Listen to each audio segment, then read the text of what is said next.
आप नोएडा में रहते हैं और आपके पास डॉग है तो आप सतर्क हो जाइए, क्योंकि लगातार ऐसी घटनाएं सामने आ रही है जहां पर लोगों को अपनी जान गंवानी पड़ी है।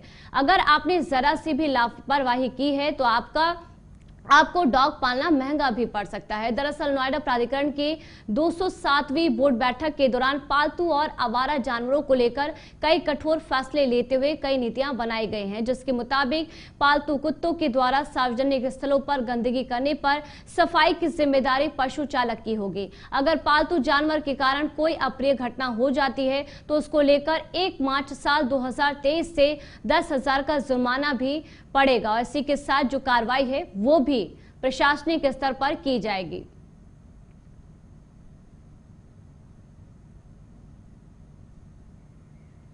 तो ये भी जानकारी दे दें कि नोएडा अथॉरिटी के नए फैसलों का नोएडा के लोगों ने इस बीच स्वागत भी किया है, क्योंकि लगातार सोशल मीडिया पर बीते दिन जिस तरह से जो तस्वीरें हैं वो सामने आई हैं, पर अब अगर आप नोएडा में रहते हैं, आपके पास पालतू कुत्ता है, पालतू डॉग है, तो इसके लिए आपको सक्रिय रहना होगा। देखो, प्राधिकरण ने बिल्कुल सही फैसला लिया है। कुत्ता जो आदमी पाल रहे हैं अपना सुरक्षा, अपने प्रॉपर्टी की रक्षा के लिए, लेकिन उनकी पोटी करवाने के लिए बाहर में घुमाते हैं, जिससे गंद फैलता है, बीमारियां फैलती है, और दूसरे को कटवाते हैं। कुत्ता तो पाल लेते हैं लेकिन उनको रखवाली करने के लिए नौकर नहीं रखता है, उनको छोड़ देते हैं। कई सारे लोग कुत्ते काटे हैं, जिनके कारण मुझे कई परेशानियाँ हुई है। ऊपर से भौंकी भी देते हैं, मेरे कुत्ते तुम्हें क्यों काटा। कुत्ता इसलिए काटता है क्योंकि उसको भाई खाना मिलता नहीं घर में, उसको बाहर घुमाते हैं, बाहर में गंदी गंदी चीज़ें खाती है और आदमी के ऊपर भौंकता है, काटता है। प्राधिकरण की ये सोच बहुत अच्छी है, मैं प्राधिकरण को इसके लिए मैं बहुत बहुत धन्यवाद देना चाहता हूँ। देखिए, नोएडा प्राधिकरण एक अच्छी पहल है।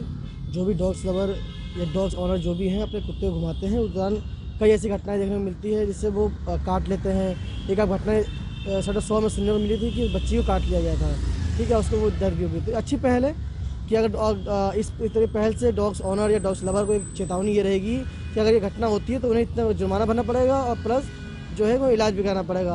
और कई ऐसी चीज़ें भी हैं जिसे डॉग्स ऑनर हैं, अगर उन्हें लगता है कि हमारे कुत्ते इस तरीके की हरकत कर सकते हैं तो उन्हें बहुत सारी सेफ्टी होती है। वो मास्क मुँह पर लगा दें उनके, जिससे वो नहीं काट सके, एहतियात के तौर पर लेके घूमे उन्हें। ठीक है, अच्छी पहल है। अच्छा है, ये आपकी सोच और विचार सबका परिवार का अच्छा है। ऐसा हम भी जाते हैं सोसाइटी में ऑटो लेके, बाइदे जो ये सुबह सुबह घुमाते जॉगिंग कराते हैं कुत्तों को, तो उसमें क्या होता है बाइदे पे हम पे भी हमला कर देता है।